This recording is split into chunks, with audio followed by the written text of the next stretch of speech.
Business രേഖകളിൽ കൃത്രിമം കാട്ടിയതിൽ US മുൻ പ്രസിഡന്റ് ഡൊണാൾഡ് ട്രംപ് കുറ്റക്കാരനെന്ന് കോടതി.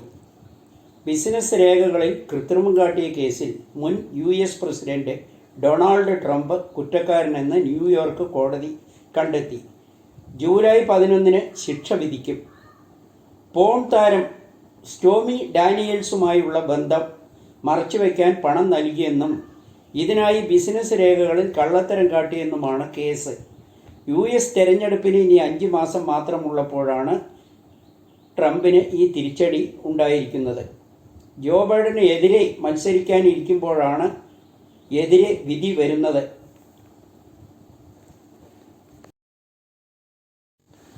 പീഡന കേസിൽ ഒളിവിലായിരുന്ന പ്രജ്വൽ രേവണ്ണ ബംഗളൂരുവിൽ കസ്റ്റഡിയിലായി. ലൈംഗിക പീഡന കേസിൽ വിദേശത്ത് ഒളിവിലായിരുന്ന ശേഷം ബംഗളൂരുവിൽ തിരിച്ചെത്തിയ JDS MP പ്രജ്വൽ രേവണ്ണയെ പ്രത്യേക അന്വേഷണ സംഘം കസ്റ്റഡിയിലെടുത്തു. വെള്ളിയാഴ്ച പുലർച്ചെ 12:40 പ്രജ്വൽ രേവണ്ണയെ ജർമ്മനി മ്യൂണിക്കിൽ നിന്ന് ബാംഗ്ലൂരിൽ കെമ്പഗോഡ വിമാനത്താവളത്തിൽ എത്തിയത്. വിമാനത്താവളത്തിൽ നിന്നാണ് പ്രജ്വലിനെ അന്വേഷണ സംഘം കസ്റ്റഡിയിലെടുത്തത്. പ്രത്യേക അന്വേഷണ സംഘവുമായി മുഖ്യമന്ത്രി സിദ്ധരാമയ്യയും ഉപമുഖ്യമന്ത്രി VK ശിവകുമാറും നേരത്തെ തന്നെ കൂടിക്കാഴ്ച നടത്തിയിരുന്നു. അനിഷ്ട സംഭവങ്ങൾ ഉണ്ടാകാനുള്ള സാധ്യതകൾ മുന്നിൽ കണ്ടുകൊണ്ടാണ് വലിയ പോലീസ് സന്നാഹം വിമാനത്താവളത്തിൽ നിലയുറപ്പിച്ചത്. പ്രജ്വലിൻ്റെ അച്ഛൻ രേവണ്ണയുടെയും പേരിലുള്ള പീഡന കേസുകൾ JDSനെ പ്രതിക്കൂട്ടിലാക്കിയിരിക്കുകയാണ്. പാർട്ടി പ്രസിഡന്റ് ദേവഗൗഡ മൗനത്തിലാണ്. BJP നേതാക്കളും അതൃപ്തിയിലാണെന്ന് അറിയുന്നു. ഡ്രൈ ഡേ ഒഴിവാക്കാൻ ഏറ്റവും ശക്തമായി ആവശ്യപ്പെട്ടത് ടൂറിസം മന്ത്രിയാണ്. എക്സൈസ് മന്ത്രിക്കും പങ്കെന്ന് UDF കൺവീനർ MM ഹസ്സൻ. മദ്യനയ അഴിമതി ആരോപണത്തിൽ പ്രതിഷേധം കടുപ്പിക്കാൻ UDF ജുഡീഷ്യൽ അന്വേഷണം ആവശ്യപ്പെട്ട് നിയമസഭാ മാർച്ച് നടത്തുമെന്ന് UDF കൺവീനർ MM ഹസ്സൻ വെളിപ്പെടുത്തി. മദ്യനയ അഴിമതിയിൽ MP രാജേഷിനും മുഹമ്മദ് റിയാസിനും പങ്കെന്നും ഹസ്സൻ കോഴിക്കോട് പറഞ്ഞു. ക്രൈംബ്രാഞ്ച് അന്വേഷണം നടത്തുന്നത് അഴിമതി മറച്ചുവെക്കാനാണ്. ക്രൈംബ്രാഞ്ചിനെ അന്വേഷണം ഏൽപ്പിച്ചപ്പോഴേ UDF പറഞ്ഞതാണ് ഒരു തരത്തിലും നിഷ്പക്ഷമായ അന്വേഷണം നടക്കില്ലെന്ന്. അതുകൊണ്ടാണ് ജുഡീഷ്യൽ അന്വേഷണം ആവശ്യപ്പെട്ടത്. അത് ആവശ്യമില്ലെന്ന് കാണിക്കാനാണ് ക്രൈംബ്രാഞ്ച് അന്വേഷണവും തെളിവുകളും ഒന്നുമില്ലെന്ന് പറഞ്ഞതെന്നും MM ഹസ്സൻ പറഞ്ഞു. ഡ്രൈ ഡേ ഒഴിവാക്കാൻ ഏറ്റവും കൂടുതൽ ആവശ്യപ്പെട്ടത് ടൂറിസം മന്ത്രിയാണ്. ഡ്രൈ ഡേ ഒഴിവാക്കുന്നത് സംസ്ഥാനത്തിൻ്റെ വരുമാനം വർദ്ധിപ്പിക്കാനല്ല, CPM പാർട്ടിക്ക് അവരുടെ വരുമാനം വർദ്ധിപ്പിക്കാൻ കൂടിയാണെന്ന് MM ഹസ്സൻ പറഞ്ഞു. അഴിമതി നടത്തിയ പണമെല്ലാം എവിടേക്കാണ് പോകുന്നതെന്ന് വിവരങ്ങൾ പുറത്തു വന്നുകൊണ്ടിരിക്കുകയാണെന്നും കൺവീനർ പറഞ്ഞു.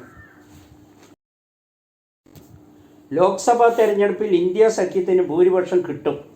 ഭൂരിപക്ഷം ലഭിച്ച് 48 മണിക്കൂറിനകം പ്രധാനമന്ത്രിയെ തീരുമാനിക്കുമെന്ന് കോൺഗ്രസ് നേതാവ് ജയറാം രമേശ് പറഞ്ഞു.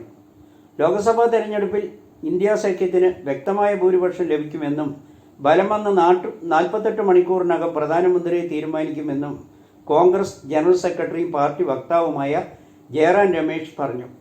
സഖ്യത്തിൽ ഏറ്റവും അധികം സീറ്റുകൾ നേടുന്ന പാർട്ടി നേതൃത്വത്തിന് സ്വാഭാവികമായും അവകാശിയാകാമെന്നും ജയറാം രമേശ് PTIക്ക് നൽകിയ അഭിമുഖത്തിൽ പറഞ്ഞു.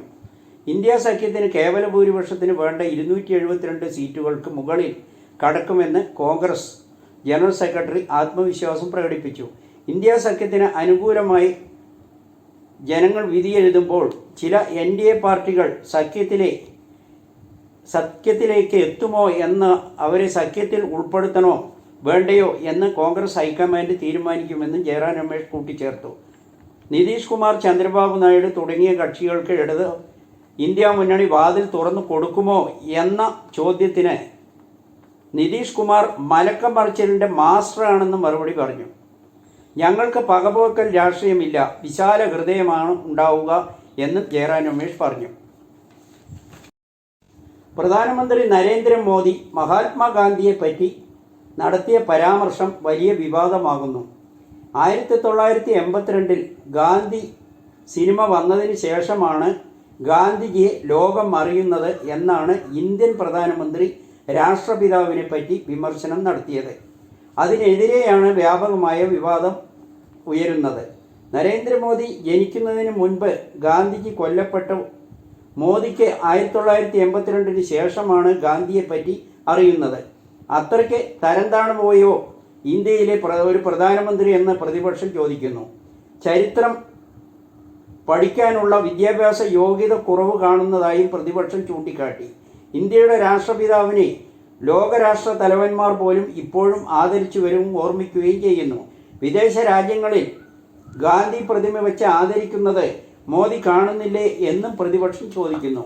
മോദിക്ക് ആകെ അറിയുന്നത് അദാനിയും അംബാനിയും മാത്രമാണ്. ഗാന്ധിജിയെ അറിയാത്തത് കൊണ്ടാണ് രാഷ്ട്രപിതാവിനെ ഒഴിവാക്കി വല്ലഭായ് പട്ടേലിൻ്റെ കൂറ്റൻ പ്രതിമ പണിതു തീർത്തതെന്നും പ്രതിപക്ഷം ചൂണ്ടിക്കാട്ടുന്നു. ഗാന്ധിജിക്ക് വേണ്ടി കോൺഗ്രസ് ഒന്നും ചെയ്തില്ല എന്ന് പറയുമ്പോൾ മോദി 10 വർഷത്തിൽ എന്ത് ചെയ്തുവെന്ന് ജനങ്ങൾക്ക് കൃത്യമായി അറിയും.